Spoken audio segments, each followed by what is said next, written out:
አንድ ቦታ አንድ ቤተ መጽሐፍት ውስጥ ዝም ብዬ ሳገላብጥ አንድ መጽሐፍ ድንገት አገኘው እና ገረመኝ በጣም። መጽሐፉ ምን ይላል? ካት ኤንድ ዶግ ቲዮሎጂ ይላል።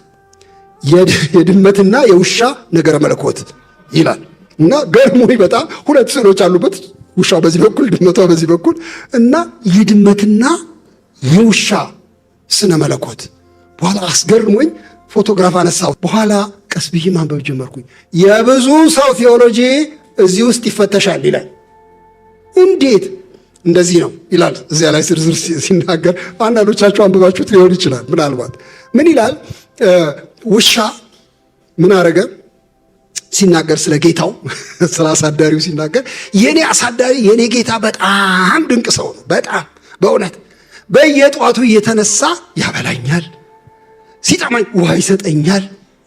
ከዛ አንቀላፋና ደግሞ እንዳይሰለቸኝ ብሎ ይዞኝ ሽርሽር ይወጣል፣ ኩሴን ይጠርጋል። እንዴት አይነት ሰው በእውነት! እና እንዲያውም በቃ ይከላከልልኛል፣ ማደሪያ ቤት ሰርቶልኛል።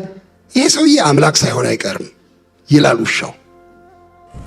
ድመቲቱ ደግሞ የኔም አሳዳሪ የሚገርምህ ልክ እንዳንተው ያበላኛል፣ ይጠብቀኛል፣ መጫወቻ አበጅቶልኛል፣ የማያደርገው ነገር የለም። እጠረጥራለሁ እኔ አምላክ እሆን ይሆን እንዴ ትላለች ድመቲት። አስተሳሰባቸው በጣም የተለያየ ነው፣ የድመትና የውሻ። ውሻው ተንከባካቢው ሴንተሩ ነው፣ ጌታው የህይወቱ ማዕከል ነው፣ አምላክ አርጎታል። ድመቲቱ ራሷ ናት የራሷ ማዕከል እና በሙሉ ሁሉ ሰው ለሷ ነው ክብካቤው። ጌታዋ ሳይቀር የሚሰግደው ለሷ ነው። እሷ መለኮት ሆናለች። ከባድ ቴዎሎጂ ነው። አንዳንድ ጊዜ እኛ አሁን ኢቫንጀሊካል ስመለከት እኔ ራሴን ጨምሮ እግዚአብሔርን የምንፈልገው ለእኛ እኮ ግብአት እንዲሆን ነው። በተለያየ መንገድ አንዳንድ የምንፈልጋቸው ነገሮች እንዲሟሉልን ጌታ የጤናዊ ነገር አደራ፣ እሱን አደራ ዋና ነገር ነው። ይህ ደግሞ የእስራኤል ስራ ታውቀዋለህ። ኑሮ ማለት ልጅን ደግሞ ልጅ በተለይ ልጆቼን አለ አይደል ምን ማለት መሰለህ? አሁን ደግሞ እንትንም ኢሜጅንም ደግሞ በሰው መካከል ያለው ኢሜጅ ማለት እግዚአብሔሩ የኛ አጎብጓቢ የኛ ምን ልበል እንግዲህ የኛ አሽከር ሆኗል። ብዙ የተሳሳተ ትምህርት ከዚህ ውስጥ ይወጣል። በየቦታው የምንሮጠው በየደጃፉ ሄደን የምንሮጠው ይሄን ሰው ፈልጋለሁ፣ ያኛውን ሰው ፈልጋለሁ፣ እንትና ይጸልይልኝ፣ እንትና ጋር ብሄድ ይሻለኛል እንትን የሚያሰኘን አብዛኛው ሴንተር እኛ ስለሆንን ነው። በእኛ ዙሪያ ነው የምንኖረው። የሚገርም ነገር ነው። እና ይሄ የጳውሎስ እንዝርት ግን ራሱ አልነበረም። አይገርም? በፍጹም እስር ቤት ይጣላል፣ መንገድ ላይ ይሄዳል፣ ይደበደባል፣ ይወገራል። ምንድን ነው ህይወቱ? በእውነት እኛ እንዲያው እሱ ራሱ እንደተናገረው የዓለም ጉድፍ ጥራጊ ሆነናል እኮ ነው የሚለው። ጥራጊ ሆነናል። እኔ ምንም አይደለሁም፣ ነገር ግን ክርስቶስ በእኔ ይከብራል። ቢኖር ብሞት ይከብራል። ለእኔ ህይወት ክርስቶስ ነው አለ። እግዚአብሔር ይመስገን። ኢየሱስ ክርስቶስ ያድናል። ጌታ ኢየሱስን ተቀበሉ። ጌታን ካልተቀበላችሁ የዘላለም ህይወት የላችሁም። ጌታን ተቀበሉ፣ ንስሐ ግቡ ምናምን እያለ ወንበር ላይ ቁጭ ብሎ ሲመሰክር ጥሩ ነው ያለ ሰውዬ ትዝ ይለኛል። ጥሩ ነው ግን ንገሯቸው። የእሱን ቃል ነው የምጠቀመው። አም ሶሪ የኔ ቃል አይደለም።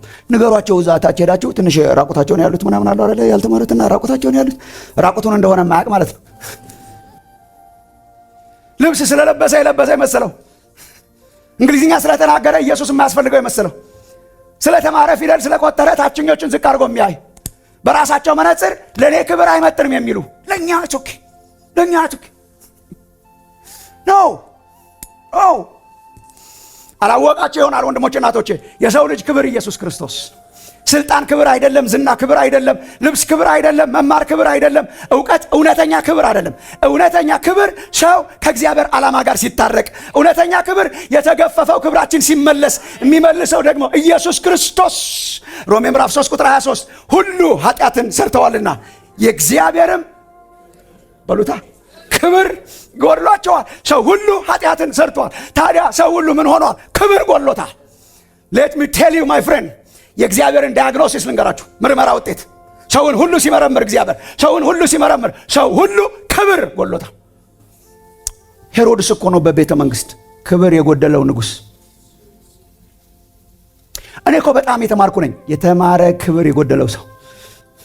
እግዚአብሔር ክብር የሚለው ልብሳችንን መስሏችሁ ከሆነ፣ እግዚአብሔር ክብር የሚለው ስልጣናችንን መስሏችሁ ከሆነ፣ እግዚአብሔር ክብር የሚለው ገንዘባችንን መስሏችሁ ከሆነ፣ ሰው ያከብራል። ገንዘብ አይቶ ያከብራል። ሰው ስልጣን አይቶ ያከብራል። ሰው ልብስ አይቶ ያከብራል። ሰው ስታተስ አይቶ ያከብራል። ሰው ስልጣንን አይቶ ያከብራል። ልንገራችሁ ወንድሞች እናቶች፣ ስልጣናችን ከፍ አለ ዝቅ አለ፣ ሀብታም ሆነን ድሃ ሆነን፣ በእግዚአብሔር ፊት ሰው ያለ ክርስቶስ ምንድን ነው? ክብር የጎደለው። ክብር የጎደለው ለምንድን ነው የጎደለው? እንዴ ትልቁን ልብሳችንን እኮ አጣ ነው። ዘፍጥረት 3 ላይ መሸሸጊያ አጣን እኮ።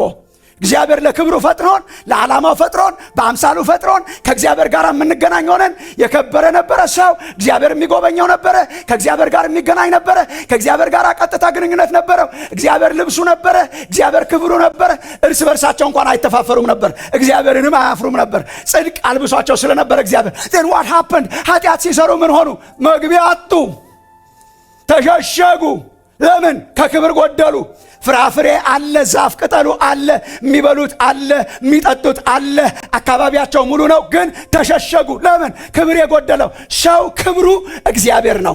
ሰው ክብሩ ከእግዚአብሔር ጋር ያለው ህይወት ነው። እሱን ሲያጣ ምን ይባላል? ክብር የጎደለው። ማን ነው የሚመልሰው? ክብራችን የሆነ ኢየሱስ ክርስቶስ። ሰው ሁሉ ኃጢአትን ሰርቷል፣ የእግዚአብሔር ክብር ጎድሏቸዋል። በክርስቶስ ኢየሱስ በሆነው ቤዛነት እንዲያው በጸጋው ይጸድቃሉ። ሲወለድ ማን ገጠመው? ክብሬን ያለ ገፊ።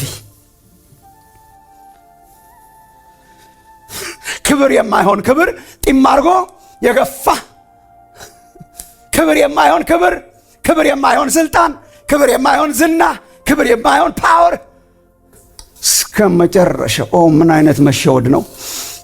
ምን አይነት መሸወድ ነው! ምን አይነት መሸወድ ነው!